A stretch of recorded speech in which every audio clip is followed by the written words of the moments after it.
everybody. We'll go ahead and get started. I want to begin, first of all, by thanking 𝘯𝘓 Chang, who has done most of the heavy lifting of organizing this event and promoting it and making sure that there were speakers here and food and everything, so thank you so much, 𝘯𝘓. And also, this whole event would not have come to being if not for conversations that I have been having with 𝘯𝘓 about thinking about questions of sovereignty, social movements, political futures, comparatively across regions. And so early in the semester, when I was coming back, and I'm sorry, I should introduce myself. I'm Yarimar Bonilla. I'm a professor here in Anthropology at the Graduate Center and at Anthropology CUNY in Africana and Puerto Rican Studies. And this is non-sovereign revolution, thinking across Puerto Rico and Hong Kong. And so, as I was saying at the beginning of the semester, I had just come back from Puerto Rico, where we'd had big protest events over the summer, and we heard in Puerto Rico that there was something going on also in Hong Kong, and unfortunately, partly because of language barriers and also geographic distance, we don't get enough news as we would like in Puerto Rico about Hong Kong, and so we have a sense of a kind of shared experience, and the news that we get give us a sense also of shared commonalities in our struggles, but not enough is known. So part of what we wanted to do in this event was to think comparatively about these two movements, about this summer, and what does it mean for these two sites to have erupted at a similar time, or is there similarity? Was there similarity between these movements? Can we think about similarities in terms of their methods, their practices, their challenges, but also the way in which they're articulating questions of sovereignty and possibilities for the future? So with that in mind, we wanted to bring together experts, thinkers, scholars, practitioners, activists to try to think through these issues.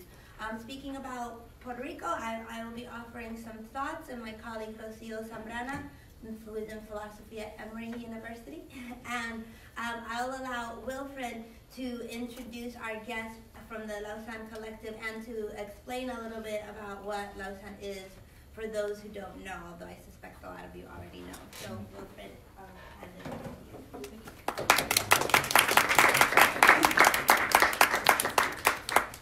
So thank you everyone for coming today. Thanks Professor Bonilla for also making this possible. Thanks to all the speakers who came from all over the world to be with us. And I'm 𝘯𝘓 Chan. I'm a master's student here at the Graduate Center and one of the members of Lausan Collective, which is co-hosting this event. And just a little bit about who we are. We formed this summer in Hong Kong from a perspective that is not always present in mainstream discourses. There's a simplification about what's happening that tends to reinforce a lot of the binaries of like East versus West, or freedom versus democracy, and these stories are more complicated than what you often see on the front page of in the newspaper. And as Professor Bonilla mentioned, it touches upon these themes of what happens when you are a place that doesn't have nation-state sovereignty. How do you imagine your future? What kind of ideals or models can you look to? And for folks in Hong Kong, I think that we have definitely noticed the simultaneous uprising in Puerto Rico this summer. And we have a lot of similarities in our histories, but also differences. And I think that I'm really excited that folks from Puerto Rico and Hong Kong are coming together today for the first time that I can think of to really theorize about what these things mean in our different contexts. And to hopefully get toward some kind of shared vocabulary, or even interesting new avenues for inquiry in the wake of our community today. So thanks again, and I will throw it back to Professor Bonilla Actually, Oh. now introduce the Yeah. speakers and we Sure. can just start. Okay. Well, I'll let the speakers introduce themselves. Okay. But I guess the last note is that when we conclude this event, we'll sort of have an opportunity to really discuss together, right? So I really encourage everyone to be thinking with us during this event, and the engagement from the audience is definitely what will make this interesting. Once we do the initial, presentations from the speakers, which will not be too long, there will be a lot of chance to really talk. And so regardless of your, how much you've been reading or, your connection to these narratives, this is the space for everyone here to really dive into it, and let's work through these questions together. So I really encourage everyone here to engage. Thanks again, and I'll just let you guys introduce yourselves down the line, starting with Wen. Yeah. Hi everyone, my name is Wen Liu. Right now, assistant professor at State University of New York, Albany, in the Gender Studies department. I'm also from Taiwan, so I'll be kind of speaking from the regional comparison of Taiwan, Hong Kong, but also Puerto Rico. Hi, I'm Rosemary. Rosemary Ho. I am a journalist that does both cultural criticism and has recently found herself writing about the Hong Kong protests. I actually grew up there and lived there up until I came here for college, basically. So that's sort of like how I got involved with Lausan in the first place. Hello, my name is June Hang. I came yesterday on time. I live in Geneva. I work as a researcher of immigration detention, actually.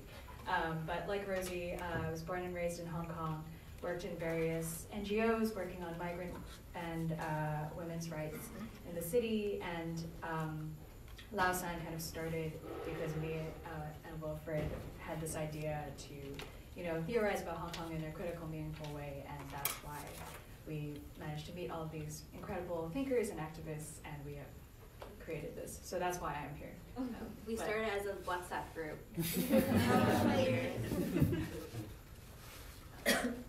Nothing to get. You want to say your relationship to Hong Kong and?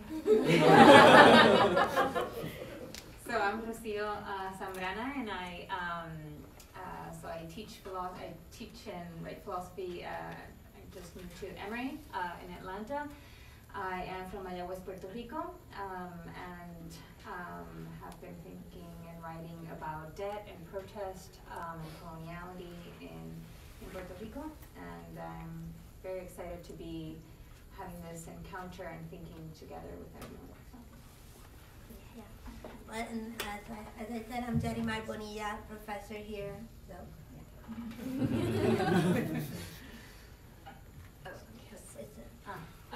So again, thanks so much. This is a really exciting panel to be on. My role in this panel is just going to be to give some historical context and to kind of situate the movement and some of the theoretical questions that it raises. So the Hong Kong protests have been ongoing for almost half a year. In the last few weeks, we've seen the sieges of multiple university campuses after students and other protesters tried to force a general strike by blocking major transit routes outside these universities. And we've also seen the resounding so-called victory of pro-democracy candidates in our district council elections, which are part of a partially flawed but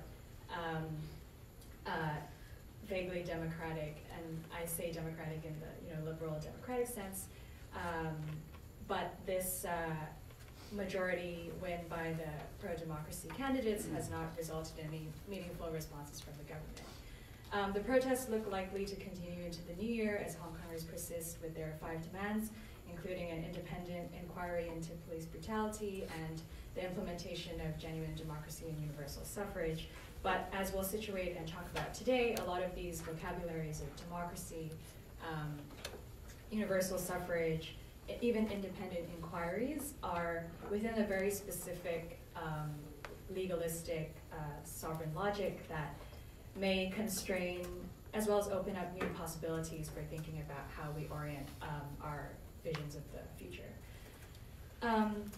So just as a background to the protests, this current protests, we probably all know that they originated from this extradition bill that quite simply would have allowed for any person traveling through Hong Kong, regardless of their citizenship, to be extradited to China, which would have subjected them to various civil liberty, alleged civil liberty abuses and human rights abuses.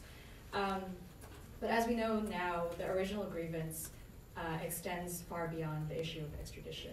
Hong Kong is not, an anti-extradition city. There are many extradition agreements with many other countries, but the problem that really has unfolded recently, the problem that is the root of the movement that has unfolded is ultimately an issue of a perceived encroachment on the autonomy of Hong Kong. And what autonomy actually means is something that we'll be discussing, but there's basically this general idea that the autonomy that Hong Kong had to determine its own political outcomes, its own resource distributions, has been fundamentally eroded over the last 20, 30 years. And this is fraught because on one level, Hong Kong's autonomy is guaranteed to us by the Sino-British Joint Declaration, which is an agreement signed between Britain and China in 1984 with no Hong Kongers involved, but that which basically guaranteed a high degree of autonomy and universal suffrage under the Basic Law for 50 years after the handover in 1997. But of course, it's not just a legal conception of autonomy that is resulting in this response. There's also a visceral rejection of this encroachment on autonomy as a violation, as a potential precursor to future violations of human rights and civil liberties, again, a very legalistic approach. But also there's a perceived encroachment on a forming Hong Kong identity, one that has roots far before the handover, rooted in kind of local grievances and local concerns. And we'll hear more about that manifesting Hong Kong, maybe national, maybe local identity. And of course, all these terms are very complicated. But I think this Hong Kong identity needs to be situated, and this fear of encroachment needs to be situated in a broader kind of collective memory and previous examples of state encroachment that, when understood in context, explain the reasons why this movement has been so long-lasting and so constantly renewed, because there is a genuine fear, and the fear is very substantiated by a long history of experiences that we share collectively across generations, starting from the 1989 Tiananmen Square massacre, where the Chinese government clamped down on student protesters in Tiananmen Square in Beijing. After that, millions of Hong Kongers braved this mega storm. It's a bit of a lore myth, but this superstorm to participate in a vigil in Victoria Park. From then, we had the Article 23 protests that were against the implementation of a national security bill. There was also a move in 2012 against the implementation of a national education curriculum that would allow basically the Chinese government to create particular curricula that was feared to propagate propaganda, essentially, and this was led by students. And of course, there was the 2014 umbrella movement, which was a pro-democracy movement that arose after the Chinese government issued a white paper that would essentially foreclose upon the possibility of universal suffrage to select the city's top leader, the chief executive, which resulted in a 79-day occupation of the central areas of the city.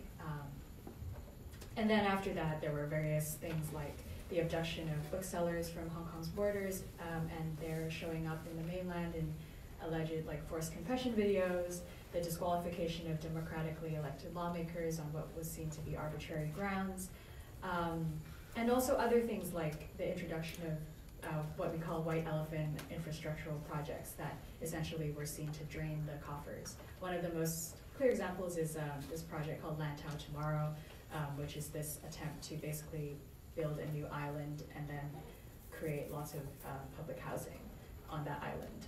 But other things including like the expropriation of different land, it's a very weird project, but expropriation of lots of land for the profit motives of basically big corporations that are sustained both by Chinese capital and Hong Kong elites. So all of this context is basically to say that the ongoing protests have been incredible in showcasing kind of the resistance and the momentum that the people of Hong Kong in all sectors and all walks of life in showing their like persistence, but it's also a persistence that has been hard fought and hard developed over a very long history of mobilization. And I want to end by suggesting that there are some like theoretical questions that are raised, particularly by one of the guiding chants of the movement, which is in Cantonese it's 𝘠𝘨𝘆𝘐𝑚, which has different translations in the English context. But I actually think the English translations give rise to the contradictions that we'll discuss. But the translation is basically restore Hong Kong, revolution of our times, or liberate Hong Kong, revolution of our times. And I think that these different translations gesture towards different relationships to history, memory, and solidarity that have bearing on the ways we conceive of nationhood, sovereignty, collectivity, and basically imagining a world where we're not only free from state and police violence, but also positively what that would look like. In the phrase restore Hong Kong, I raised the question of what we are trying to restore Hong Kong to be. One of the readings of this seminar was a piece written by a local leftist in Hong Kong for a leftist Chinese website, where he basically talks about, Tony Wong basically talks about how when we talk about restoration, we can't be talking about restoring our British colonial history, because that was also not it was an oppressive regime in its own ways and attempted to sanitize, and there's attempts to sanitize the violent history of that, but it's not successful because there's a long history of political suppression that's enacted during that time. But then also, for me, the word restore gestures towards more than just colonial nostalgia, but also a desire, and more than a desire to return to a period before the protests, but it's also a response of grief, loss, and also a posture of hope in response to previous disappointments and unrealized possibilities. The translation liberate Hong Kong, on the other hand, has been taken by some people, including some leftists, to say that basically Hong Kongers want people to liberate them, including the US to liberate us, which I think is just a mischaracterization and a misunderstanding of a movement that has seen Hong Kongers try and liberate themselves by using different methods that they see to be the most effective. But also I think, and we can critique those methods, but I think it's a reduction to say that it's a demand to be helped. It's in fact a gesture of self-help. And I also think that Hong Kongers, whether we realize it or not, in the ways we organize and relate to one another, we are kind of liberating ourselves also from the vocabularies of the ossified categories of nation-state sovereignty that have previously bordered our imagination. And I use the word border very deliberately here because I think that the type of racialized capitalism that is instituted by colonizers using the border and repurposed by new colonial masters is one of the core reasons for Hong Kong's situation today. It's because of our historical position at the center of global capital, and our use and abuse of our city for the purposes of profit and state extraction that has created this condition of constraint, but also possibility. And I will finish by just speaking briefly about the part about revolution of our times, because I also think it's important to situate Hong Kong's history and trajectory in precisely this idea of a timed revolution, because basically Hong Kong and its autonomy as legalistically bound is within a 50-year framework of the Sino-British Joint Declaration. But I also think it's important to notice that that imposition of this progressive implementation into Chinese sovereignty, which is the aim of this 50-year transition period, is also a form of, is also a technology of colonialism and constraints, but also again opens possibilities for us to resist by insisting on change within the interregnum, which I think is the situation we find ourselves in now. So, yeah.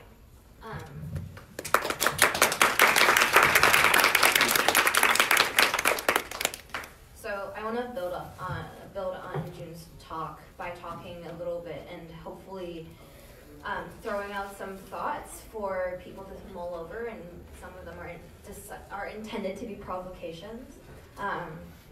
But I think a couple things I want to problematize here, which is all of these, as Professor Bonilla writes in her work, all of these political normative ideals that Hong Kongers are both problematizing at the same time as they purport to champion it, as in the same time they use it as a framework for their own liberation. So I want to talk a little bit about what statehood means, what is the nation, what is a state, and does the nation and a state necessarily map on top of each other right at this moment for within the Hong Kong situation.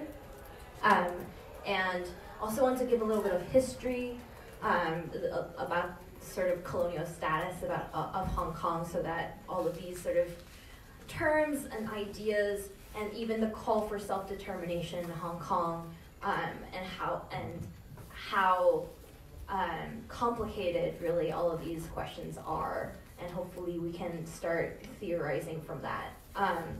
So I think what was super interesting about Jun's talk, which is that this idea of Hong Kong, of the Hong Kong nation that maps, or rather the Hong Kong state nation, national imaginary has cohered around state violence, both by the CCP and both by the Hong Kong Special Administrative Region. The idea of Tiananmen Square, I know that a lot of China studies people keep talking about the sort of importance of Tiananmen Square, the massacre there, and really all of the different protests and subsequent state repression around the country at that time, not just in Beijing, but everywhere else, all of these different labor strikes that happened because of it, really has a profound impact on how Hong Kongers see this city.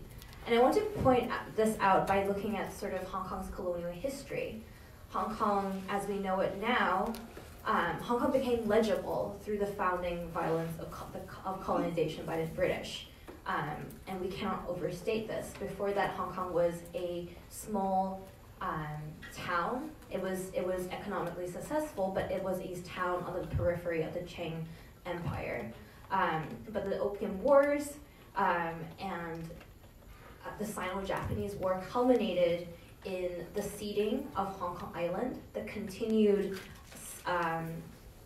ceding of the what we now call Kowloon, and then the 99-year lease of what we now call the New Territories, which was once a county in the Guangdong province within the Qing Empire.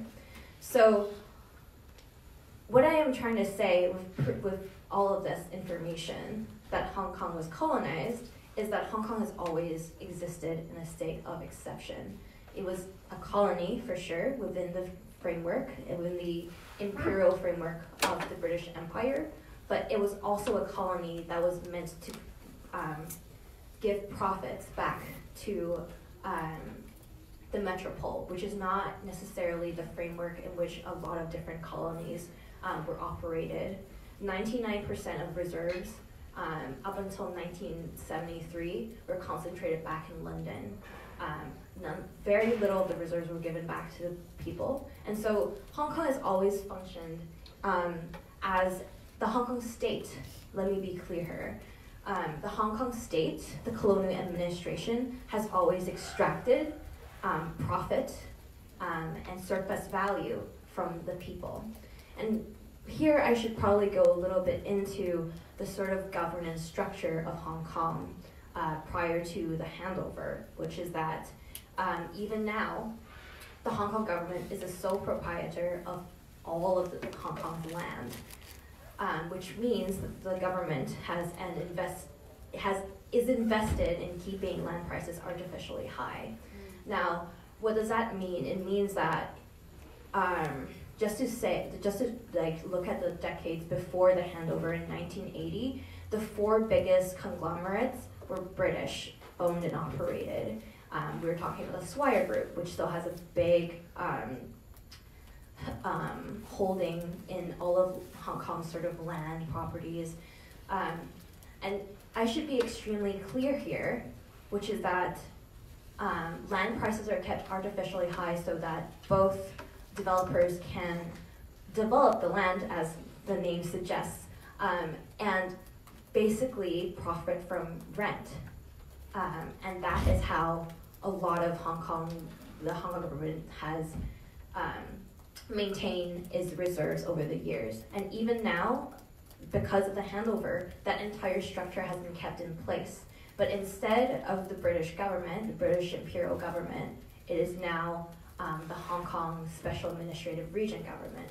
So what we have here is 150 or so years of a government that expropriates from the people there, a government that does not give the people any sort of political power, and basically a people that has been disempowered to, well, live like as they should, basically.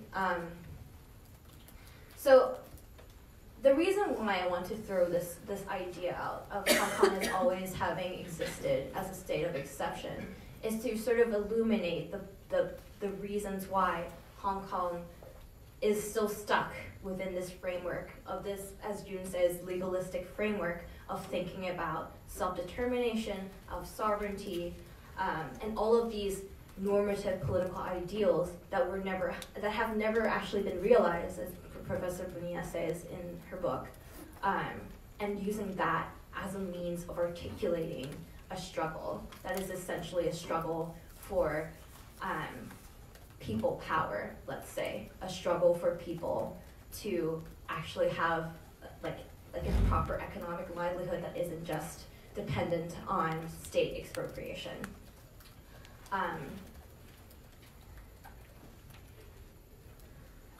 So what that structure looks like, right, is that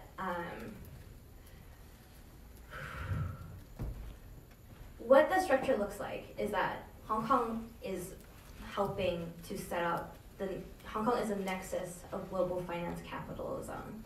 It means that from the 1970s, after the manufacturing boom in Hong Kong, a lot of both British and Chinese capital has been concentrated in the city.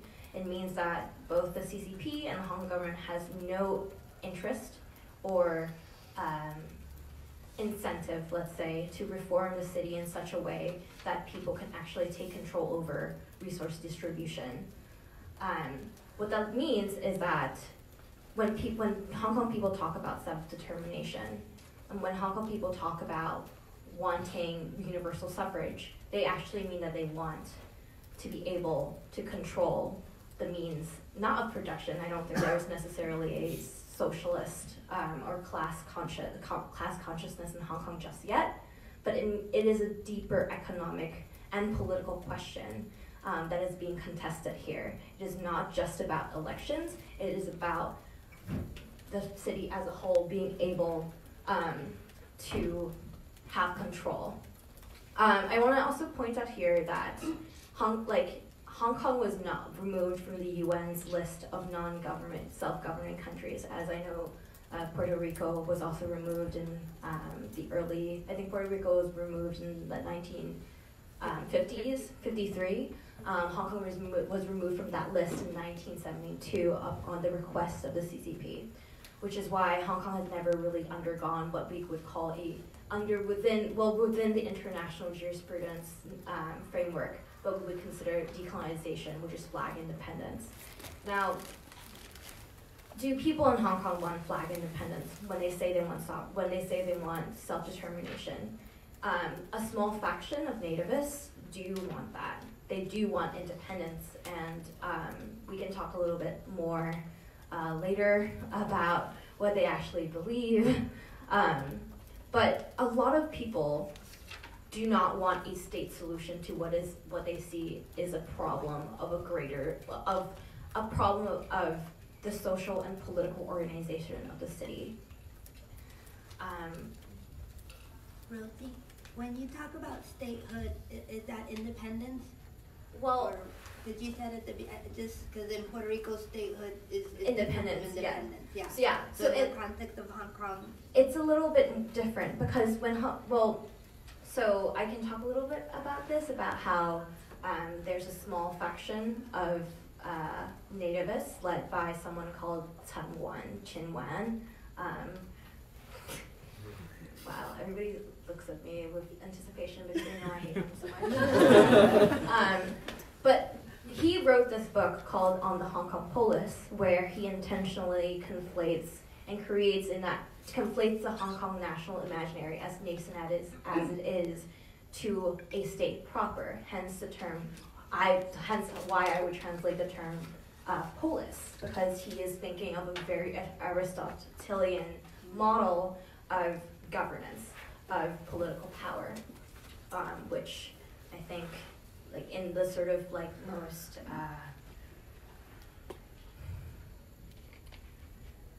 in the bleakest terms possible, always thrives on inclusion and exclusion, and always implies. He actually talks about imperialism and how he wants Hong Kong to be like a libertarian city-state. But I don't want to spend any more time on this guy than I need to. But I think those two things are extremely separate for a lot of Hong Kong people. The idea of a nation as an imagined community that faces the same sets of trauma, specifically, not as in what I think Benedict Anderson would say, not from the emergence of print capitalism, but from the very fact of state violence. And I think that's extremely important to realize in the context of Hong Kong, because there have been positive articulations of what this nascent imagined community looks like, including, but not limited to, things about Cantonese being a language and not a dialect. But a lot of it really is, even the movement itself in its current iteration has been about state power against state power from the get-go, which is why nation statehood, when it comes to Hong Kong, is much more complicated than flag independence back in the 1970s during the wave of decolonization movements. Is there any faction or group that wants more annexation with China? There's no imperial or colonial faction within the movement that I understand. It's not about mapping territory. It's not about territorial integrity. It's about resources and who gets to control them, and who is being exploited, essentially, in the starkest terms possible.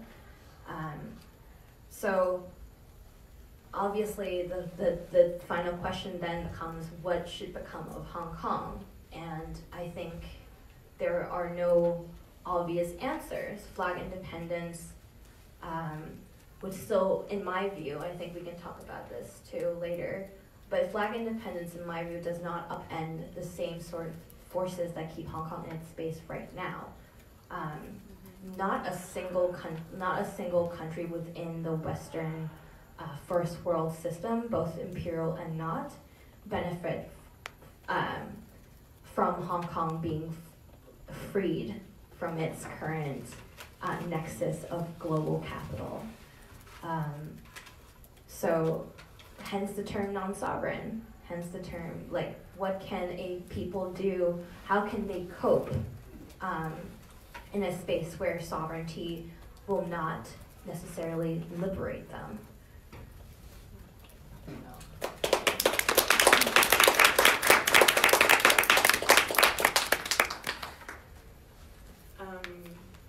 There's a comment, but should we later? Can we save the questions?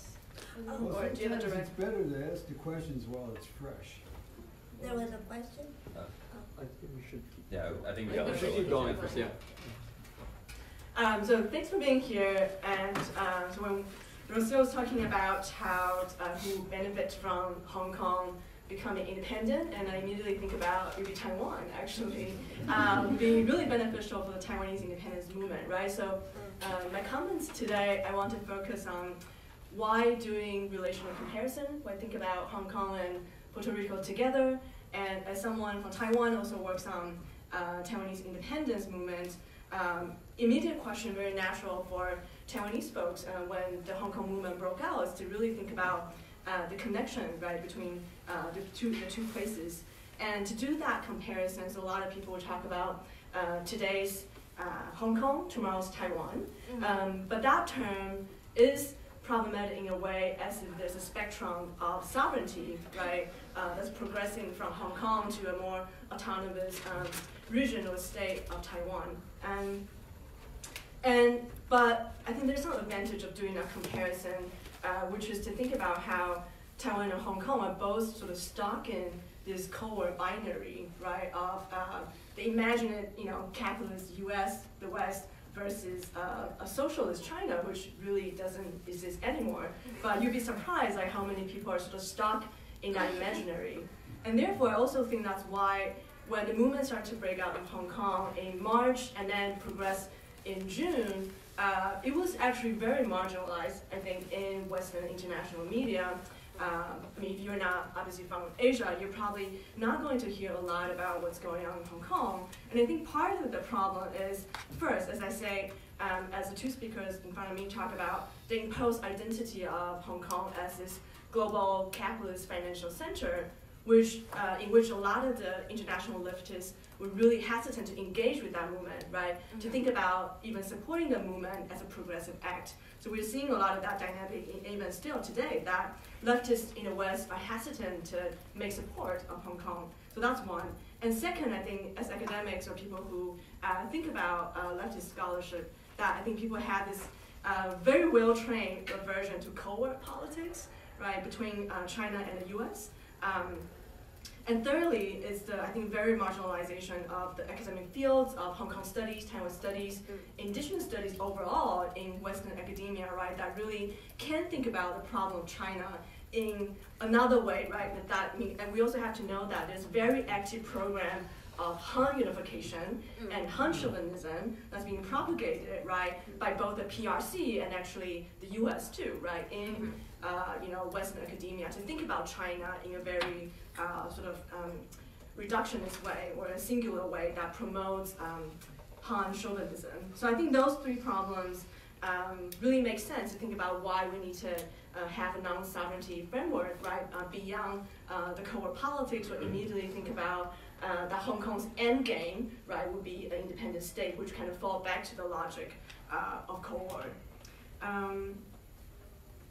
So to think about non-sovereignty, and inspired by, obviously, Professor Bonilla's book, so in our group we've talked about how by doing a comparison between Hong Kong and Puerto Rico, we're actually thinking about, right, the state of exception of Hong Kong is actually not exception at all, right? To think about the functions of Hong Kong, not only international governance, but its very ambiguous statehood connection to global superpower of the US or China.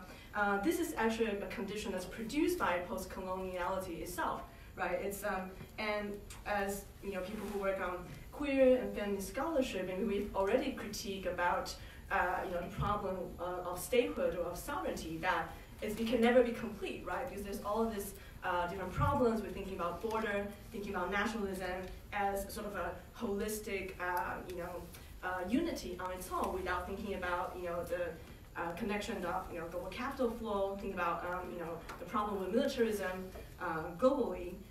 But I think Bonilla also asserts, right, that the problem of sovereignty has not emerged only due to globalization, but it has an ontological problem, and particularly when we think about how sovereignty was really used as a way to define legal territorial differences, of indigenous lands. And particularly, I think, when we think about the issues in the U.S. itself, or we're thinking about in Taiwan, also hosts at least 16 official tribes of indigenous community, right? So sovereignty, as I want to mention today, we have to think about sovereignty really always enacted in its multiple forms.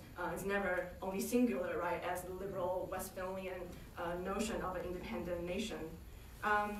And so in that way, I think we have to think about the anti-colonial national struggle, that these post-colonial states are seeking, such as Hong Kong, Taiwan, Puerto Rico, Palestine, and also more recently in places like Kurdistan, Kashmir, have in fact resulted in the enduring forms of non-sovereignty in global imperial politics, right? If you're only looking at the movements through this way.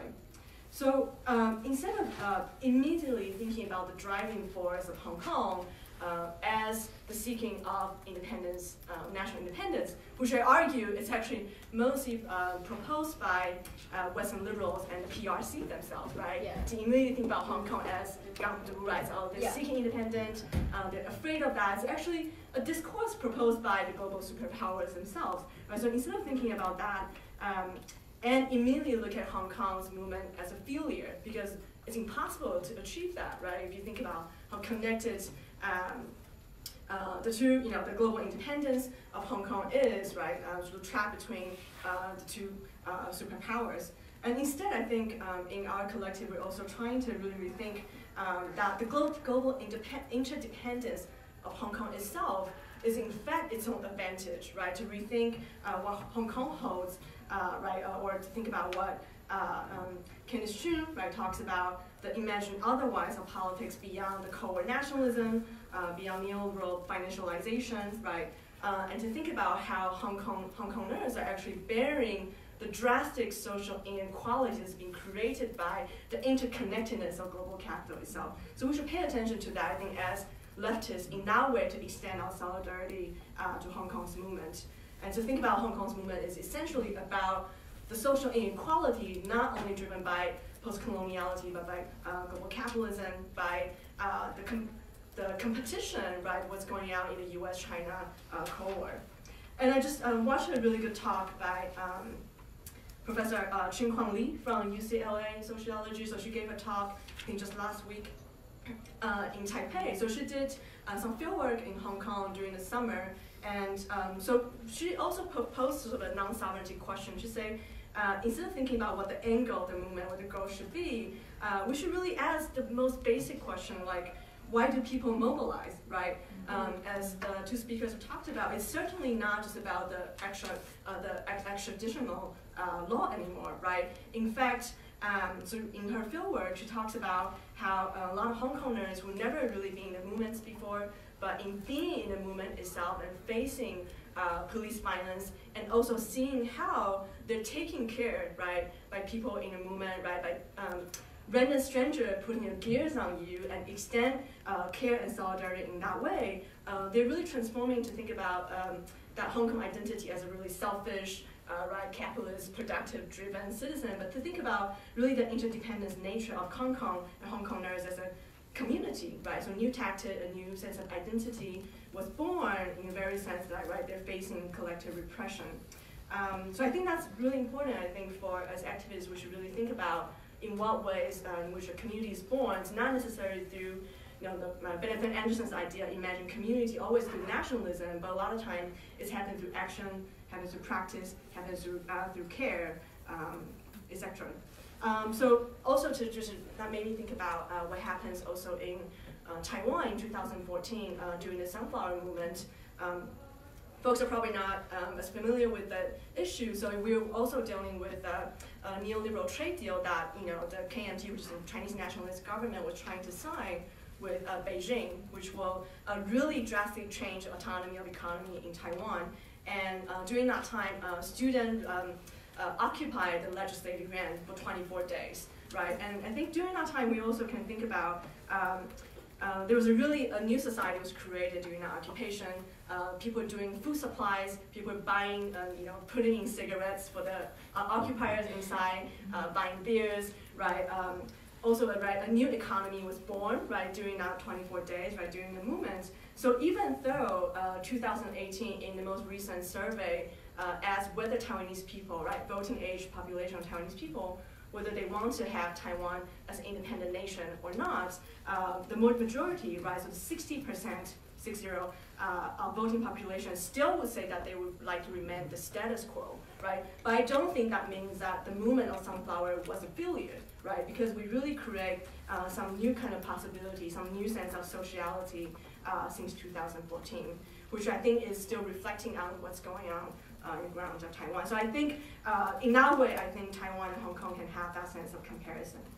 And just lastly, I want to think about when we talk about the issues of sovereignty and its relation as a decolonial struggle, I think particularly in the Asian context, I don't think, right, we can't think about it without thinking about indigenous sovereignty and thinking about overthrow of Han unification or Han supremacy, right? This idea that this nation should be dominated by one ethnicity only, right, which is the Han people, right? So the fight, but however, I think often the fight of the global superpower between the U.S. and China often neglect that question, right? That sovereignty is not just about Hong Kong's Han independence or Taiwan and being ruled by Han people again, but we have to think about the multiple sovereignty and multiple sovereign subjectivities are actually in play in any kind of national movement, right? So I know someone would be interested in asking about what happens in in Tibet, what happened in Xinjiang, right? We can't think about, right, the whole China is seeking,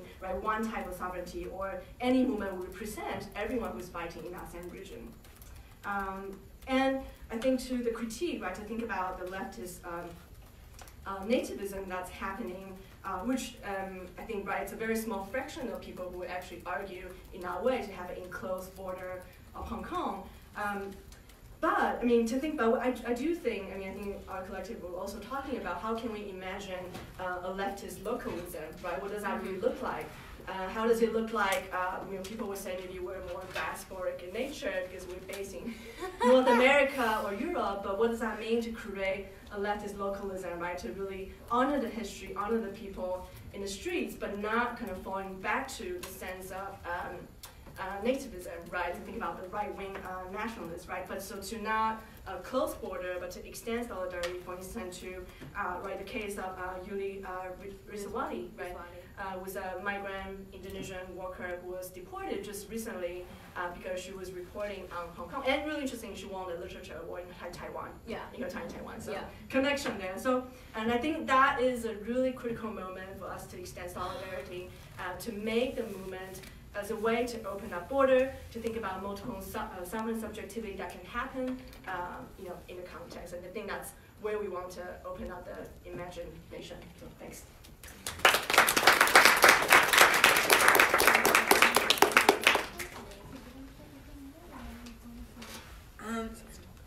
Okay, so thank you so much. I'm so excited. Like, this is my dream event, to just, have these kinds of conversations. So yeah, I'm working on Puerto Rico now, but as you mentioned, my first book is about the French Caribbean. And my interest then, was precisely to ask, think about these questions of non-sovereignty across different imperial contexts. And so even though I stayed in the Caribbean region, I wanted to think about imperialism, decolonization, etc., outside of the context of the U.S., which is what, for Puerto Ricans really dominates, and to think, well, what difference does France make? What does this look like under a different European power instead of U.S. power? So I think in that sense, I'm so excited to open up, that comparative frame even in a larger sense, and to think in a completely different region. And you know, a part of what Wilfred and I had talked about too was of how we can continue these conversations, making more connections between other non-sovereign sites, including Native American ideas of sovereignty and non-sovereignty, thinking about state or non-state solutions in Palestine, and other, you know, other contexts in which these same series of questions become important. And you know, but I'm excited to start here because, you know, often in Puerto Rico we're told we should be more like Hong Kong in terms of wooing more financial capital and kind of having a stronger economic base. So I think I think that makes the comparison even more interesting for me. So I will just give a brief overview of the summer events in Puerto Rico and open that up to think more broadly about the Puerto Rico context in relationship to Hong Kong. Can I just ask, like, how many folks in the room followed the Puerto Rico events? Okay, so I can be brief. So you know, there was a chat and it was leaked, and that caused a lot of you know, scandal, and the chat was kind of almost like a WhatsApp chat between the governor and his advisors, and when it was leaked, in it there were evidence of corruption, of misgovernance, and also a great deal of disrespect towards his own people. And so he was on a European vacation when it came out, and when he came back to Puerto Rico, already folks were waiting for him at the airport, led by a feminist coalition that I know Rocio is going to talk about, asking for his resignation. And so when that first happened, I was in New York, I was setting up a new apartment. I mean, the governor should resign, sure. You know, like, I really don't think anyone could have predicted how that became such a catalyst and a movement that just started to grow. And so I was literally setting up my apartment, painting it and everything, and my friends were like, Daddy, you have to come back. Like, this is different, there's something happening here. And I like dropped my paintbrush and went to Puerto Rico. And it was on Bastille Day that, you know, I arrived right before Bastille Day, and that was like the first day where people were starting to think, oh, this is something different, because there was this huge concentration of folks in Old San Juan in front of the governor's mansion asking for his resignation. And part of what really right away we could tell it was different was that it was not the usual suspects. It was not led by our equivalent of this nationalist leader, right? It was not the nationalist political parties. It was not the unions that are often also traditional political groups. It was incredibly decentralized, led in part by this feminist coalition, but they didn't even really seem like leaders. And so people talk about it a lot as a leaderless movement, although I always try to push back on that and say that it's actually a leaderful movement, because it was made possible in part by the fact that so many people were empowered to take action. And I personally root that in the experiences of Hurricane Maria, that, you know, for the past 2 years in Puerto Rico, we've been figuring out how to rebuild for ourselves. And one of you mentioned from a similar idea in Hong Kong of like Hong Kongers taking care of themselves or something like that, right? So I think in Puerto Rico after the hurricane, the local government was completely absent. The federal government was either absent or insulting us on Twitter, throwing paper towels at us, etc. And so for a lot of folks in Puerto Rico, this was a time when they were forced to empower themselves, and all these ideas of resilience kind of came into being, which in some ways were very worrisome because, you know, I've written about how the idea of resilience can be a very kind of neoliberal ideology that assumes that kind of individuals have to fend for themselves in the face of a retrenched state. But I feel like all that imposed resilience really backfired on the government, because what it led to was empowered communities that then, you know, felt that they didn't need the government and they could call for his resignation. And, you know, I'll say more about this, but I want to just immediately point to what a brave act it is to say we don't want him even if we don't know what's going to come next. And I think in a place where people have been so tied to the status quo out of a fear of not knowing, you know, what alternative might make sense, and a fear of independence, a fear of, well, when in Puerto Rico, when we talk about statehood, we mean annexation as the 51st state. That's why I was like, oh, what is statehood for you?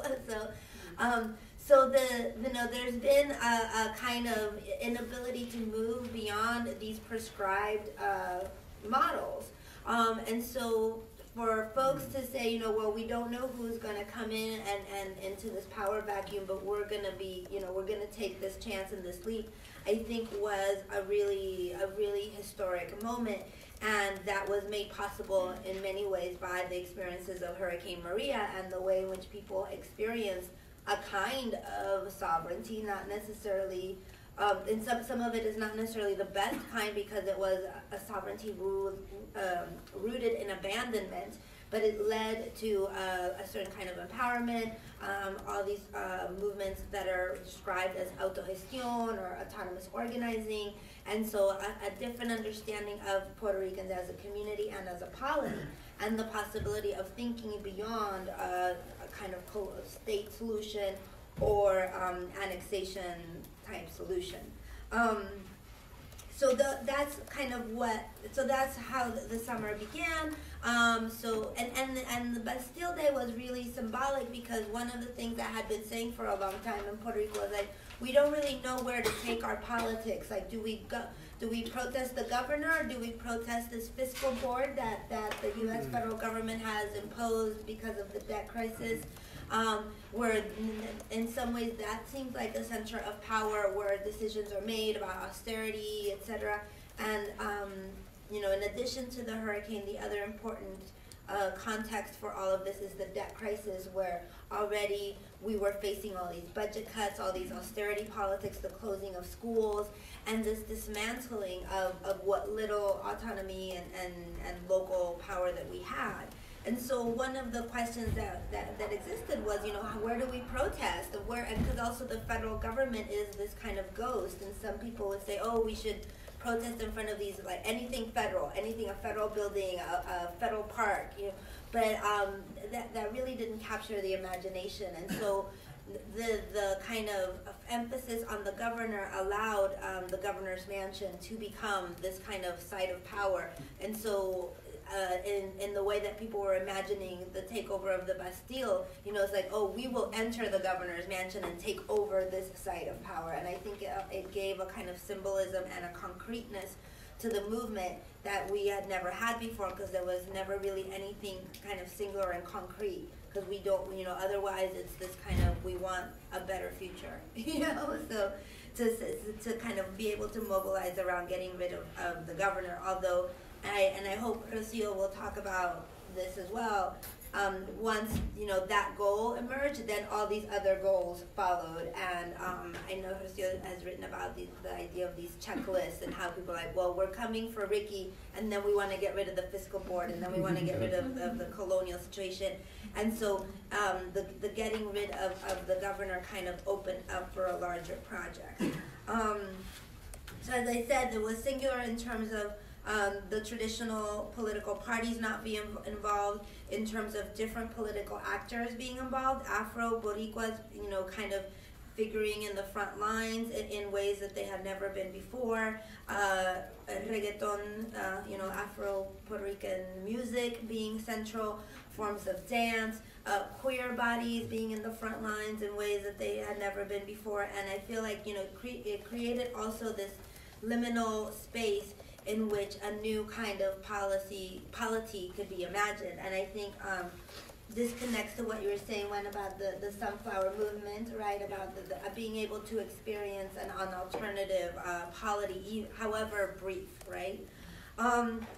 And then, the movement ended in a way when the governor agreed to step down. But for many, it was a kind of abrupt ending, and people were not really ready to go back home, partly because these lists had opened up. And it was interesting also, like, people retained protesting in their muscle memory. They kind of were still, they still had their pots and pans ready to clamor, and they kept going to the street in front of the governor's mansion to either protest or dance or just kind of be together in this collectivity. So some folks feel, so the governor stepped down and his former Secretary of Justice ended up taking the position of the governor after some power plays. And for many, that's an extremely disappointing outcome. I mean, she was appointed by him. People feel that she's, more of the same. But I feel like the movement is just not over yet, that it's in some ways paused, and that if we think of this movement also, as you guys were doing these kind of longer genealogies, if we think of the summer movement as part of a longer genealogy of movements in Puerto Rico, including previous university strikes, previous forms of protest against austerity, against privatization, we can only assume that there will be another incident or another episode, I guess. But the part of the problem, and so now in Puerto Rico, everyone's thinking about the elections, because we'll have elections in 2016. Candidates are emerging. They have to declare their candidacy by the end of the calendar year. And there's an incredible disappointment because most of the candidates that are emerging are people who have either been governor before or have run for governor before, are entrenched political figures. And so I think part of the challenge is, the electoral, and this is something to think about, because I know that part of the movement emerging out of Hong Kong is the desire for greater access to the electoral realm. In Puerto Rico, there's an extreme disappointment with the electoral realm. And so I think that part of the problem is that the electoral realm is actually not going to be the site of major transformations for us. It's been dominated by elites of the kind, like the governor. He was symbolic of these entrenched political elites that have benefited from the colonial relationship to the U.S. and that benefit from the impasse, benefit from this kind of stalemate of, okay, we don't like the current status quo, but we're afraid of independence because we don't want flag independence, because that doesn't come with any real economic power, that doesn't come with the ability to actually decide and broker our future in a kind of global, in the face of global capital. We also don't want to be a state because we don't consider ourselves United Statesian. We are something different, but we also don't want to be a colony, and there's no real script for moving out of this. So what I've written in my other work, and I talk about how we need to decolonize sovereignty. We need to decolonize the decolonization movement, which was implemented in with institutions like the UN that remove a place like Puerto Rico from the list of non-self-governing societies when it's clearly non-self-governing, and that were created in many ways to just consolidate the imperial relations of power. So how to rethink that whole global system is the question, and it's certainly not a small question. So what I've written about before is the kind of search for a non-sovereign future, which does not mean a search for a future without sovereignty, but a search for something other than the Western model of sovereignty, the Westphalian model of sovereignty. And I think it's precisely by asking what folks in places like Hong Kong and places like Puerto Rico, what are they asking for? What does sovereignty mean for them? What is it that's bringing them to the streets and driving them? And how can we try to give some kind of shape and sense to that political project? In the case of Puerto Rico, I've been saying I think we need to look to the arts, because in many ways, it's really hard to articulate this alternative political project, and there's ways in which political ephemera, street art, murals, memes, are really essential. And I want to hear if there are Hong Kong memes, because I think that's where we need to look. For a kind of emerging, structure of feeling that has not yet taken the shape of a clearly articulated political ideology. So, how are people imagining this current relationship? How are they imagining the operations of power, and how do they depict their desires within the realm of memes, street art, music, visual art, dance, very important in Puerto Rico, etc. So I will stop there.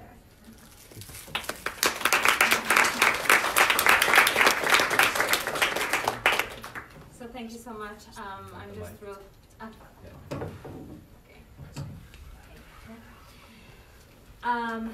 So I'm just thrilled to be here, and there's so many points of contact between the two sites that I'm just very curious to open it up and have just a discussion and think together.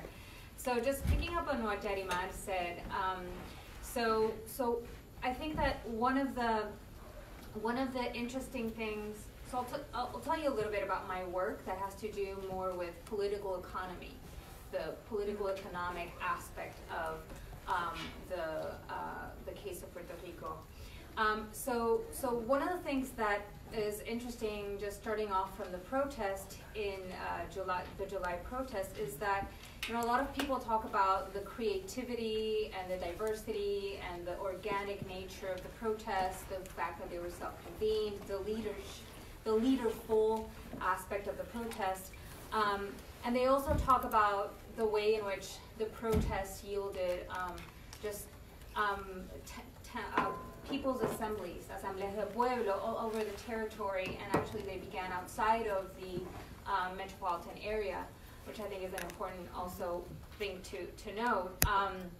And so thinking about the ways in which that type of power that was generated in the streets in July was carried over to kind of a type of also thinking through very concretely, not only naming and specifying what the political juncture of Puerto Rico is and was in July, but continues to be, but at the same time also what can be done and what futures can be imagined. But I also am interested in the ways in which there is also another form of kind of power within that was built on the streets in July, which was precisely what Yarimar was noting, is this power of also kind of interrupting, this power of saying no without necessarily knowing just yet what political future or what is available. One of the things that was interesting to me about the protest was a set of just lists that kept coming up in either the walls of San Juan or Facebook or Twitter, where you had a whole bunch of political demands and also tasks that were named in order to kind of imagine specificity, so to give specificity to the current political economic juncture, but also imagine ways of addressing it. So I do want to talk a little bit about maybe some of the things on that checklist, but more precisely with this political economic bent. So some of the things that came up on the checklist had to do with the elimination of the Fiscal Control Board. They also had to do with, fiscalizing the government in the sense of really, pursuing cases of corruption, really naming names in terms of, politicians, senators, but also, banks and firms and all of the parties involved in the current political economic juncture. But there are also, so the Fiscal Control Board, I'll talk a little bit about it in a minute. So just really also bringing to justice, in a way, the agents of capital, I would say. Also, really, eliminating, for example, Act 20 and 22, which I'll talk a little bit about as well, that has to do with tax exemption laws in the realm of moving a whole, history of political, imagining economic development in Puerto Rico as a matter of bringing foreign investment through tax exemption. And so it just really kind of reboots the tax haven condition of Puerto Rico to the area of the real estate, and so it feeds these logics of expulsion and dispossession and expropriation.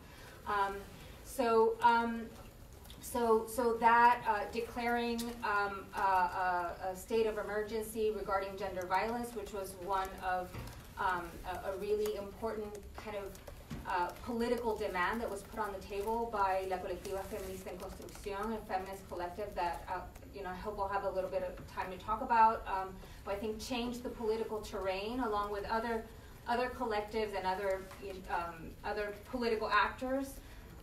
But that really changed the way in which protests have been pursued since 2016 with the installation of the Fiscal Control Board and the intensification of the debt crisis. And I'll talk a little bit more about that.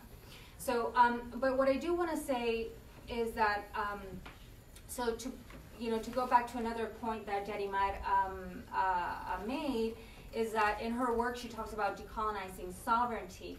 And so a lot of my work has been about thinking about not only colonization and histories of colonization and decolonization, failed processes of decolonization, but actually think about coloniality and the notion of decoloniality. And so I'm working here and thinking a lot about decolonial thought, and I work with the notion of 𝘞𝑩𝑢𝑥𝑦𝑡 Quijano, the coloniality of power, and a lot of decolonial feminists and how they've articulated this concept. And so if minimally, right at the most base minimal level, colonialism can be understood as kind of this form of juridical political control. Coloniality refers to a race, gender, class hierarchy posited by a colonial history, but articulated or re-articulated, in altered material conditions and in altered historical conditions, not just in a post-colonial context, but in the case of Puerto Rico, in a colonial context because of the territorial status. So I'm interested in thinking about questions of sovereignty, autonomy, self-determination, all of this, kind of Western, this liberal language, or even this language of contestation from leftist groups or feminist groups and the like, thinking about it from a decolonial perspective, because I'm interested in shifting, tracking the way in which the colonial condition in Puerto Rico is reinstalled through an ongoing coloniality. So the afterlife, or kind of the operating logics of a colonial history that is taken to be in the past, but it is not. It is rearticulated and reinstalled in altered historical and material conditions. And so what I've been looking at in the past couple of years has to do with how to understand debt as a form of coloniality, as a rearticulation and reinstallation of the colonial condition. So I've been, I love how Ariadna Godreau-Obert puts it. She talks about the colony is what happens in repeated acts of capture. And she says also that indebted life is the continuation of colonial life. And so, we can think about this as not particular to Puerto Rico. I mean, we can think about this as already there, very, very, in Haiti and in the independence debt, and we can talk about that more in the Q&A. But how does debt operate to continue the colonial condition, and how does it operate in a colonial context within Puerto Rico itself? So you might know that Puerto Rico right now has $123 billion debt, and it's the biggest municipal debt in the United States history. So this, the Fiscal Control Board was a debt restructuring mechanism put in place by a 2016 law, federal law, that is charged with have access to or restructuring the debt such that Puerto Rico can have access to capital financial markets. But of course, it functions as a way of intensifying, because it functions also through austerity, and it is tied to kind of intensification of an articulation of Puerto Rico as a kind of a tax haven. it can be understood as a way of, again, kind of reinstalling the colonial relation. So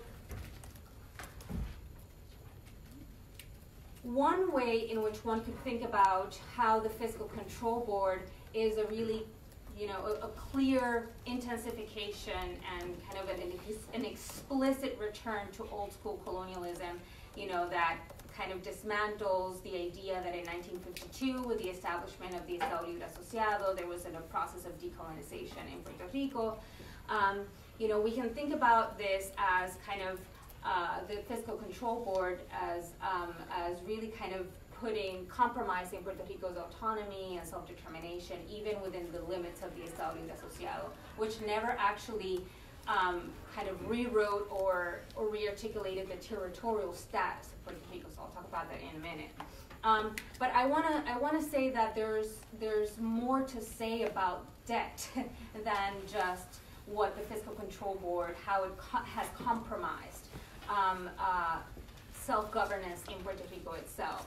That debt as a continuation, as an apparatus of capture, and in the context of financialized neoliberal capitalism, it functions as a form of reestablishing the colonial condition in ways that are, I think, deeper than the juridical model, than always the reference to, whether or not we are a state or an independent nation state. But the notion of coloniality really kind of shifts the focus to, what exactly, how does colonialism and its histories and its continuing operations function? And it has to do with race, gender, class, hierarchies, forms of dispossession, expulsion, forms of environmental racism, so that in some things that exceed just juridical political control that could be ameliorated by the establishment of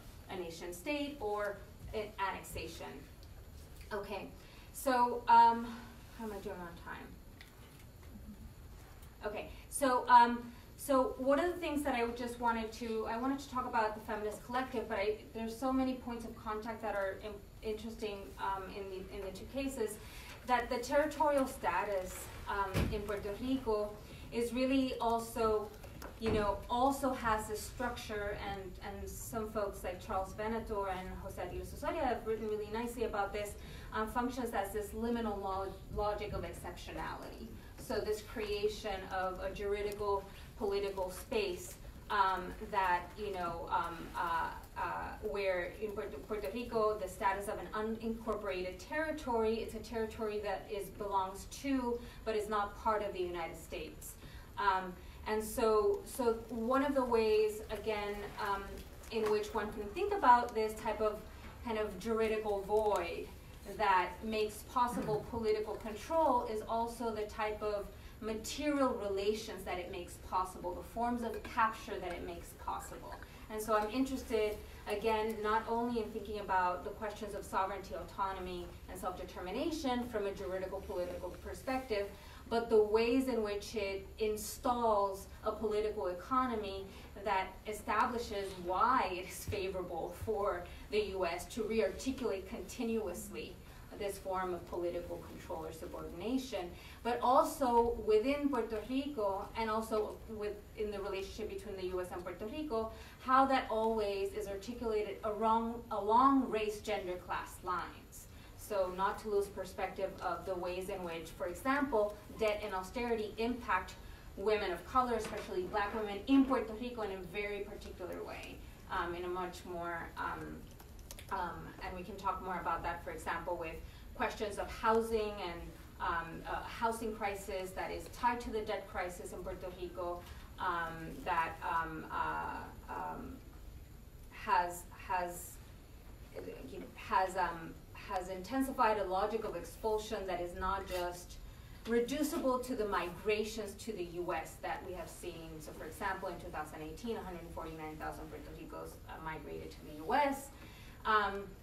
But the housing crisis itself in Puerto Rico that impacts certain communities more than others definitely is is to be kind of understood along those lines. So when I want to talk about territory and the territorial status and Puerto Rico as an unincorporated territory, I also want to think a little bit about the way in which it makes that juridical political status generates a set of material conditions that are made possible by precisely kind of what is articulated along the juridical lines. And so one thing that I just mentioned has to do with this, and it's just one piece of a very complex history, that Puerto Rico's political economy was always developed, or ideas of economic development were always seen also as a site of capture. Puerto Rico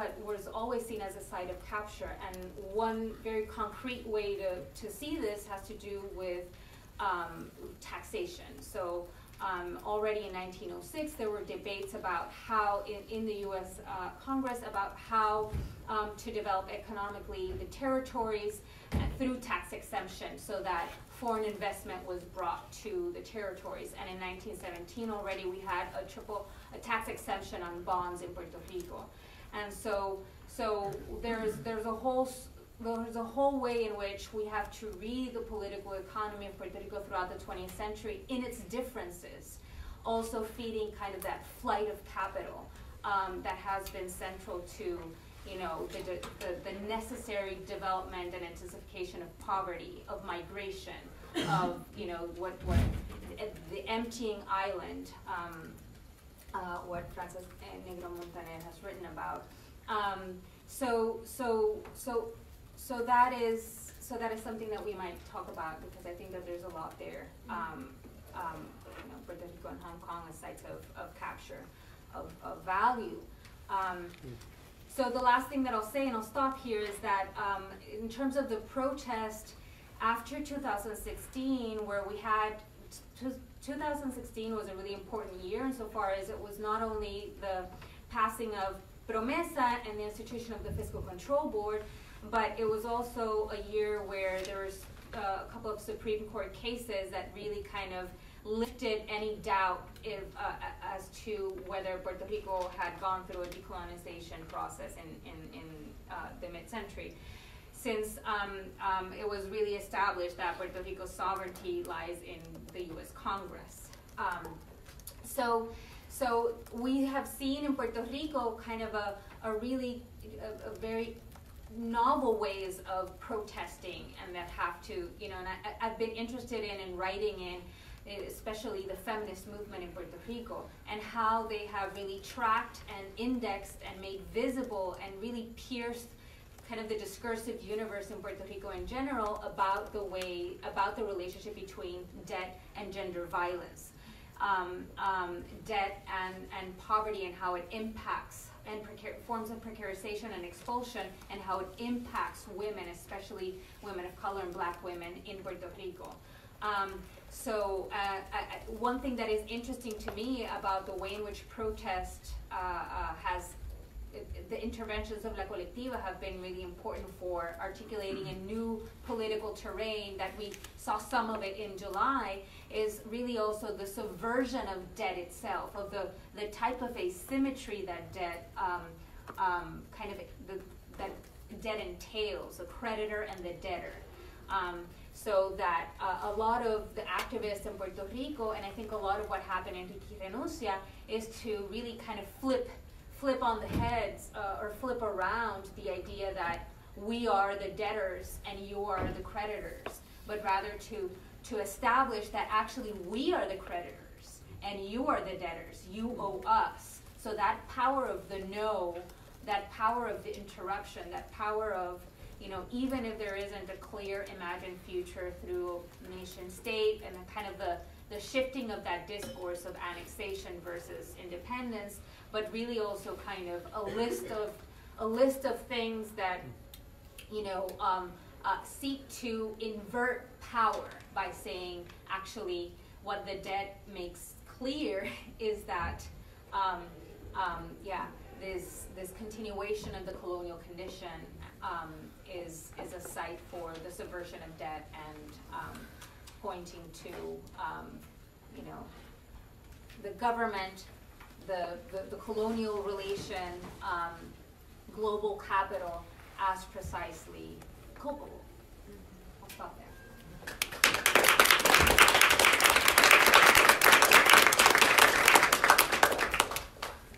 Yeah, so I guess we can now get into the Q&A.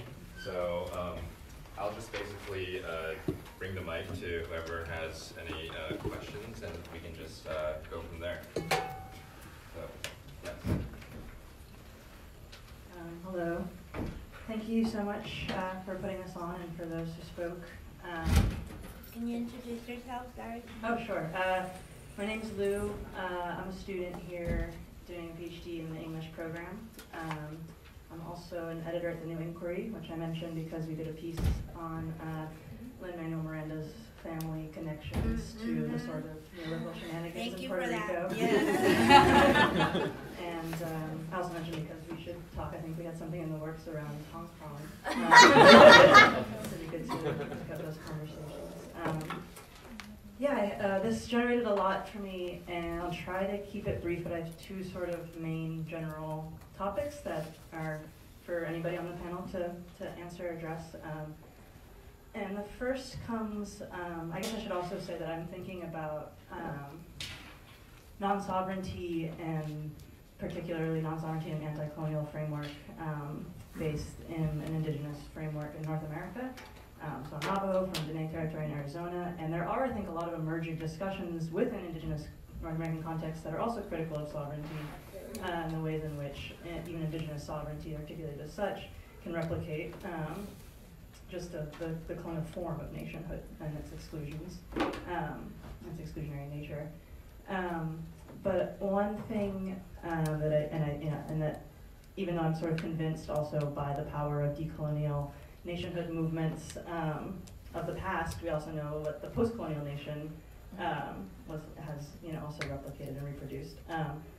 But one thing that makes me, I guess, a bit nervous about non-sovereignty is thinking, in the language of your comments just now, the coloniality of capital, but also how that coloniality seems to be shifting with finance capital, so that in indigenous sites, like say against mining or pipelines, we're not only combating like the militarization of Indian territory, but also the transnational corporations that are being protected by the U.S. military and U.S. forces. So that there's two sort of, I see, kind of arms of that struggle, and perhaps non-sovereignty gets us outside of the colonial bind of the United States, but how does non-sovereignty also perhaps open up territory to appropriation and extraction from non-state formations? Speaking, of these other, of corporations and other forms of transnational capital. So that's one sort of question that I wanted, or just like a nervous thing I wanted to share with you, and see if that is something that comes up. And trying to think of, what are non-national forms of collective land use that are also have the means of combating other forms that protect capital. And I wonder, perhaps this panel is like one indication of the forms of solidarity that need to happen to sort of create a global network on the scale of the global network of finance capital, but also of imperial. If we see imperialism as this like world-making thing, how is capital also remaking the world, and how do we create other forms that can combat that? So that's sort of one really broad general thing. And the second is about universities. So that came up a couple times. And I'm just wondering if maybe we can think about why the university in both Puerto Rico and Hong Kong became this, how and why this became such a site for the protests, and whether there's similarities, and maybe that helps us think also about this question of both colonial forms that are obviously like what we're sort of learning in these spaces, but also how we're being trained to become these little individual insulators of capital in those places, and how those also maybe become like sites for international student solidarity. Thank you. Yeah, so I maybe, think we should take yeah. more questions. And I'm just going to encourage everyone to probably give short answers and maybe short questions as well, just because we have 20 minutes left. We can keep going, you know, but just want to be mindful of people's time.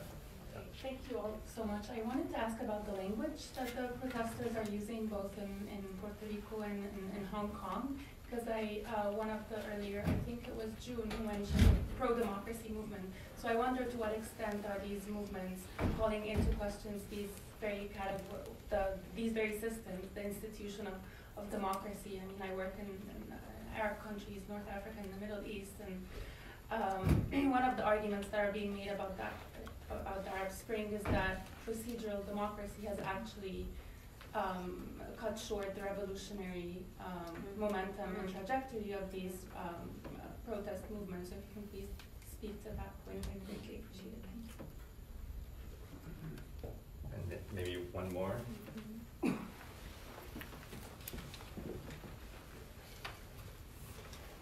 I just ate a cucumber, so hold on. My name is Armando. I just had a question for the panel.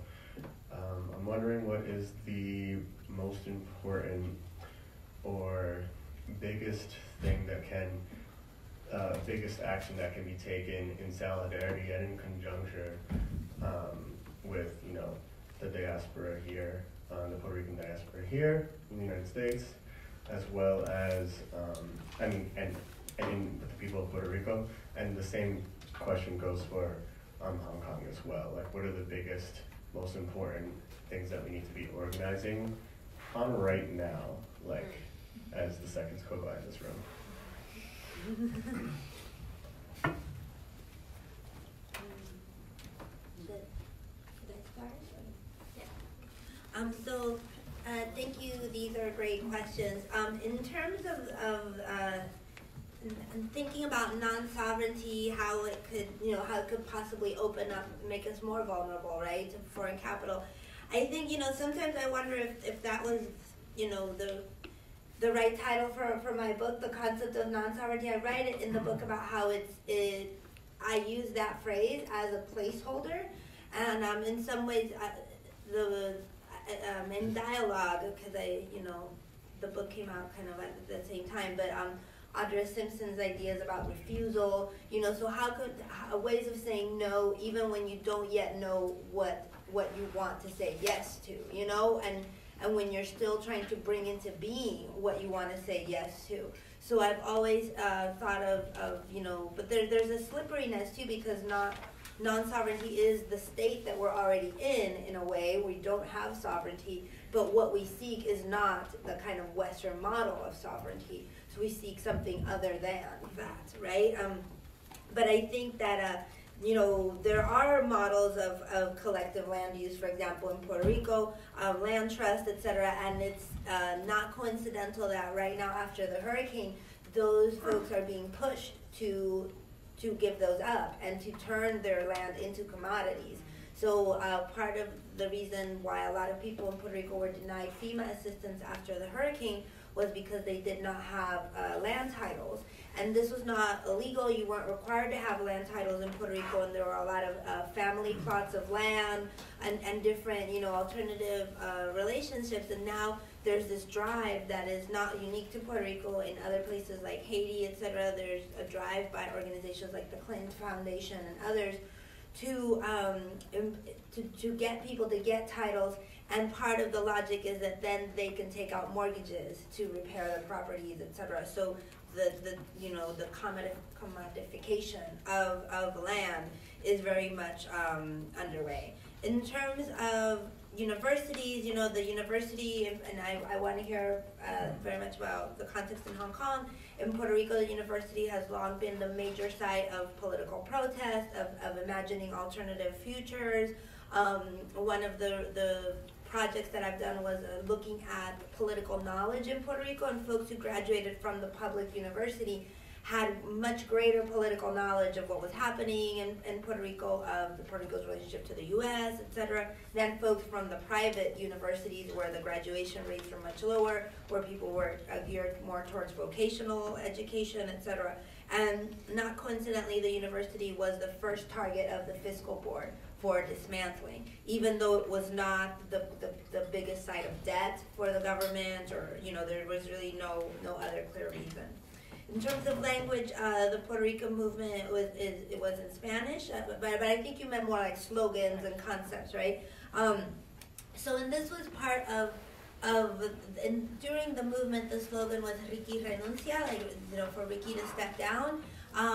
And people were like, well, okay, well, he stepped down. Well, like, how do we talk about the movement in a broader way? And there was another slogan that became really popular, which was "Somos más," we are more, like we're a majority, y no tenemos miedo.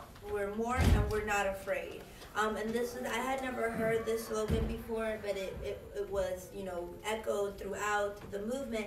And to me, it speaks to this desire of imagining, ourselves as a collective, of being more than the corrupt politicians, of also not being more in the sense of not being divided by ideologies, by discriminatory practices, and of not being afraid, again, to like plunge into this unknown. And also not being afraid of police violence, because this was something that was also, hurled at the police. In terms of the biggest action in solidarity, I would say the first one I always say is, I think the people, United Statesians, have such a lack of knowledge about Puerto Rico's relationship to the U.S. And that's part of why then, the policies can get passed, and politicians, even folks like Bernie Sanders and Elizabeth Warren, can say, I just support, self-determination for Puerto Rico. Well, if you have an understanding of Puerto Rican history, you know what an empty phrase that is, and how, what does self-determination mean in a relationship of colonial power, So if Puerto Ricans said, we want to be a state, would that happen? Or if it's we want to be independent, but we want to retain our U.S. citizenship, or when we want reparations from the U.S., would that happen? So I think a kind of better understanding with which to speak back to politicians is really key. I'm just gonna. So sorry. You go. I'm just gonna add really quickly that. So I don't see, the point about global capital in the state, but I think that finance capital needs the state to actualize its ends. Yeah. And so I think that, that hitting it from all directions is a necessary. So I would steer clear from, reifying a distinction from global capital, like financialized capital, and the state. The other thing is that, that land, the language is obviously problematic, but land occupation and in Puerto Rico rescue has been a long-standing practice in Puerto Rico throughout the 20th century in response to a variety of, forms of expulsion that had to do with different iterations of economic development. And right now there's also a law like in urban centers that have been like decimated because of the debt crisis. People are also, occupying or rescuing those spaces, and it's very complicated for a bunch of different reasons that we can talk later. But I think that challenging private property has both a history of also like community land trusts and socializing forms of private property, but there's also kind of a long-standing tradition of taking back land, and that taking back, although a lot of the language is complicated because it's usually like occupying, but it's also unoccupied land. So anyway, exactly, invasion and rescue is kind of a long history. The other, very quickly, that I wanted to say about language is one of and about refusal, one of the slogans that really caught my eye is that, there was a reference to kind of an important slogan in Argentina, que se vayan todos, they must all go, with respect to the corrupt governors, but it turned into vamos por todos, we're going after them all. And I thought that was really interesting that they were that related to those lists. So this is you know, this is an agenda that we have, and it's an agenda that is kind of, it's impossible because it's like hitting every possible aspect, economic, political, social, but because that is the nature of the problem. And I mean, just to go back to the point about global capital, the funniest thing about British colonialism, right, is that the first transnational company, the first non-state actor that actually colonized the rest of the world, or a great chunk of it, is what we now know as the East India Company. So the point here being that corporations and state power are very much aligned with each other, especially in the Hong Kong context, especially in terms of land. The MTR Corporation, which is a big landowner in Hong Kong, which is also coincidentally the operator of the biggest public transit system, the subway system, the train system, and the light rail system, builds shopping malls and basically rents out the spaces in those shopping malls at extremely high rental prices, so such that you have basically in what we would see, say here in New York, say Jackson Heights 7 station would also entail like a gigantic shopping mall with Louis Vuitton inside of it. It is not built for Hong Kong people. It is built entirely for the expropriation of Hong Kong people and the exploitation of Hong Kong workers. So I think we could talk, in terms of land, that there's actually, like, as I've already mentioned, the Hong Kong government is a sole proprietor of all of Hong Kong's land, and so it sells the lands out to property developers. There are about 6 major property tycoon corporations in Hong Kong that control all sorts of facets of different industries in Hong Kong. We're talking about telecommunication companies. We're talking about convenience stores. So basically, land is such like a big problem that in 2011, when the Hong Kong government was proposing to build the high-speed rail linking Hong Kong to Beijing, am I right? Hong Kong, yes, I'm right. Okay. I'm terrified of like messing on details. The land justice movement was inaugurated, and you have a lot of what I would consider left localism coming out of the land justice movement, which is basically saying, look, we need the land to be used for the people and not for expropriation, not for profit. And so you actually have all of these different young activists doing something called so what they did, I forget the county's name for it, but basically what they did is that they walked the full length of the railroad, and for every 3 steps they walked, they kneeled, and then what's the term called? Prostrated themselves. So there is like a tradition now of, so they would just prostrate themselves. Not kowtow, but like sort of just bow. No, they would just kneel. They would kneel onto the ground and then prostrate themselves in protest. Which they're like, as we've all been sort of talking about, creates a different kind of connection, creates a different kind of sociality. I think in terms of language, I think, June, you want to talk about how the slogans have evolved? So.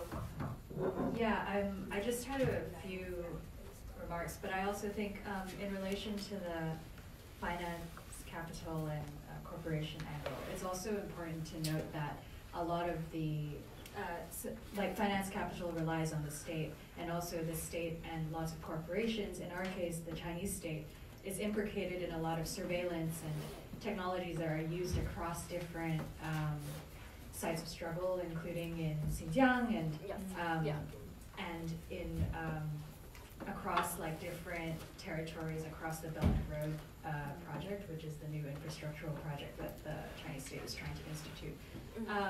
So it's very important to look at these as coexisting and co-conspirational factors that may operate seemingly separately, but actually are extremely like imbricated. And it's terrifying, but it's also something that we need to be able to discern as something that's part of a whole rather than separate.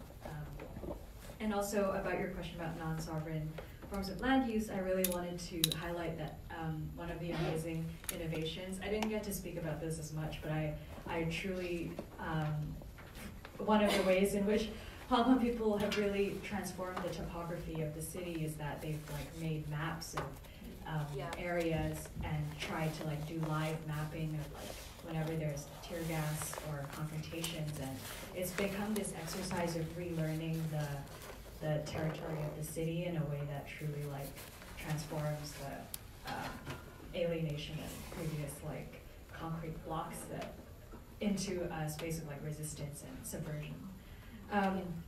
And just quickly about the universities as well, I think it's interesting because higher education in Hong Kong is a bit different, very different to the US in that sense that higher education is actually relatively inexpensive, but the lack of availability of higher education places. My mom is a community college teacher, and but that means that there is this way in which universities are a site of political consciousness raising, which is why 2014 and this current movement have seen students like really mobilize very significantly.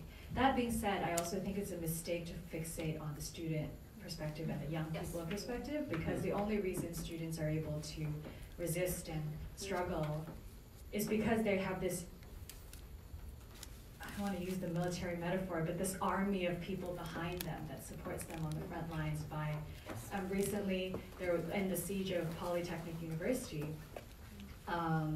there was this incredible, the police besieged it, and then for like 9 days, and then students tried to escape via the sewers.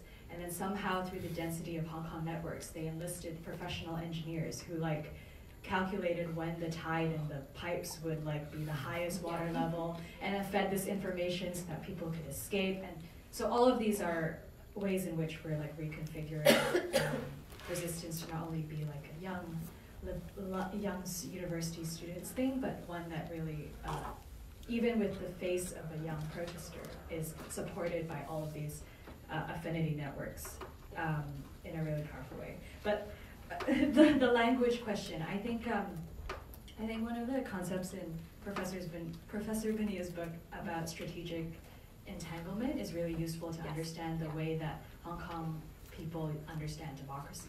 Because within the framework of Hong Kong's political system, democracy is a very, it's definitely concerning the electoral system, so we have two different types of legislative constituencies, and basically the approach is to engage with the electoral system as much as is possible to extend the power of pro-democracy, progressive, social democrat, or general liberal democratic power, but also to resist in different ways and to enact direct democracy in the ways we engage with one another during protest. And I think it's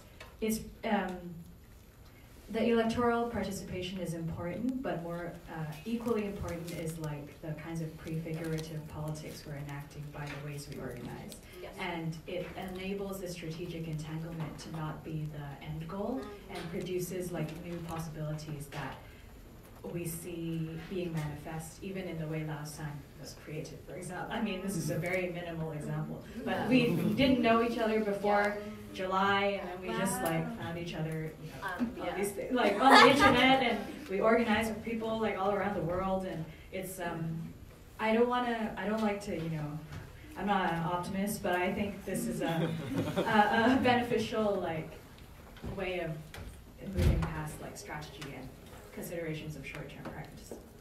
But yeah. Oh, slogan. Oh yeah. Do you want to? Sorry. If I could just so it is 6:30 now, so I want to give people the opportunity if they need to get up and go or anything. But we also do have a question that was on the table about like solidarity.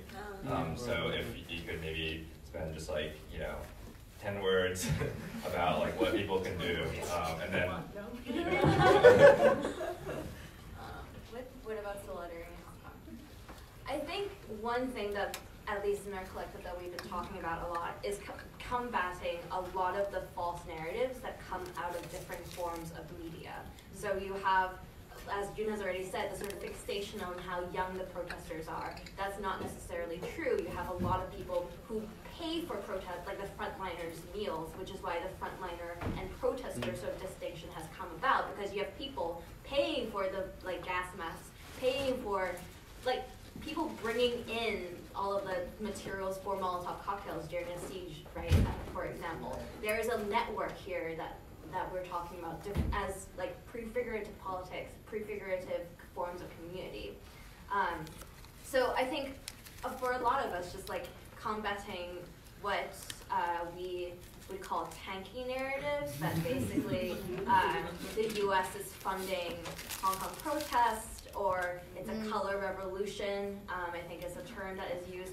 That combating that here is actually extremely important, because that is a concrete barrier to solidarity. Because without people actually understanding what is going on in Hong Kong, and without actually engaging on the same terms as Hong Kong people are articulating the movement, you basically have this sort of very black and white constructs of good and evil, and it all is about the territorial integrity of quote unquote this Chinese socialist state, as opposed to the wishes of the Hong Kong people. So that might seem like a wishy-washy answer, but it's actually extremely important, because that is what forms policy, that combating Marco Rubio type China hawk narratives around Hong Kong, and actually making space for the aspirations of the Hong Kong people.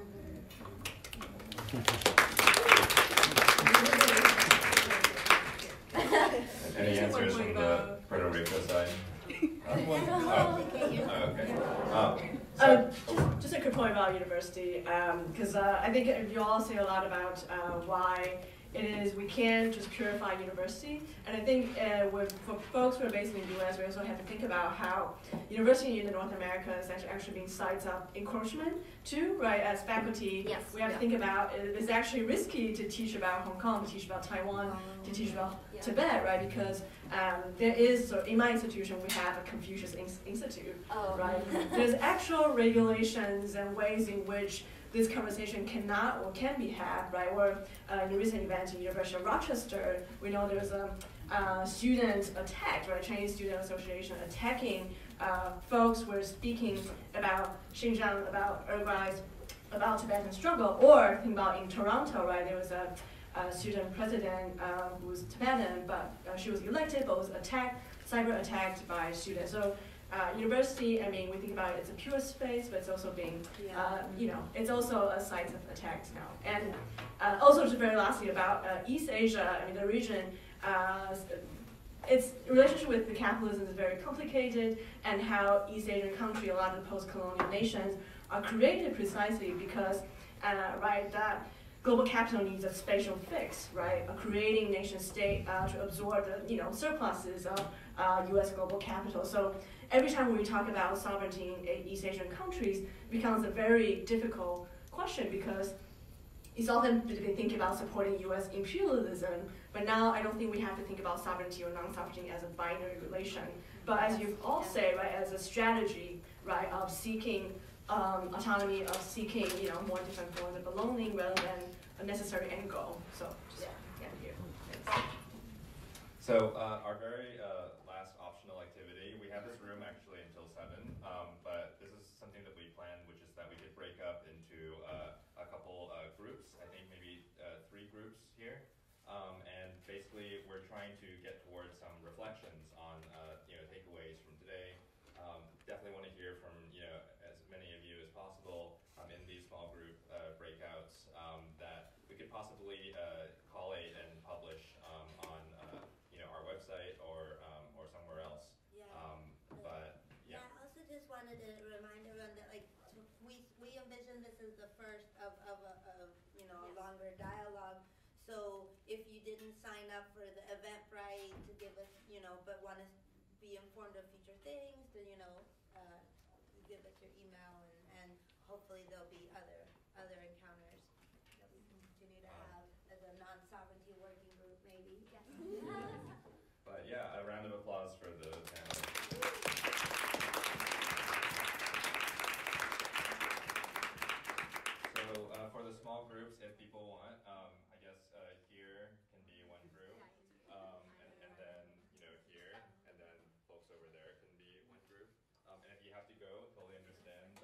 grab some food. We've got a lot of really great food. But Should we'll we have a little end this? discussion here. Bye. So thanks Bye again. bye, Facebook folks.